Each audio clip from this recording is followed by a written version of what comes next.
Moi, j'ai écrit un document, j'ai fait une étude sur les conflits communautaires au Mali, sur la criminalité transfrontalière dans les années 96, 98, 99. Il y avait ce qu'ils appelaient la Dawa. Ils ont installé des gens pour tout, pour faire les prêches, pour essayer de changer un certain nombre de choses. J'ai attiré l'attention, j'ai dit attention, ça c'est des gens que vous ne contrôlez pas. Ce qu'ils sont en train de s'aimer, le jour que ça va grandir, ça va déstabiliser la région. Personne ne nous a pris au sérieux. Des tracts ont été jetés par des étudiants en décrivant Front de libération du Massif. Tous c'était des jeunes de lycée qui avaient écrit un truc sur les papiers, ça a été ramassé et toute la presse internationale s'est décédée. Donc on a dit bon, le chef du Front de libération du Massif, c'est Amadou Koufa, qui est devenu radical par la force des choses, mais qui était un grand parleur. Il chantait pour les jeunes dames, les jeunes filles. Comme des gens souvent, c'est très fréquent même dans les territoires de l'ouest du Mali, Mauritanie, Sénégal, où des gens ils ont bien étudié le Coran, mais après ils deviennent des sortes de troubadours.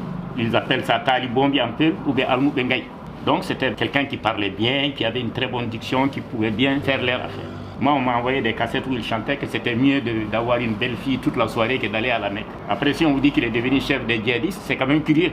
Quand on lui a dit le front, il ne pouvait même pas répéter la phrase. Il dit que si on lui dit Katiba du Massina, ça il sait de quoi on parle. Mais en faisant des remontrances à des personnes qui étaient venues de la zone du Niger et ensuite qui l'ont quitté, il leur a dit, bon, c'est quand même dommage, je vous ai fait confiance, j'ai plaidé pour vous.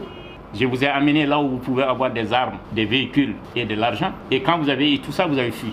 Donc je vous demande au moins de garder l'argent, de ramener les armes et les véhicules.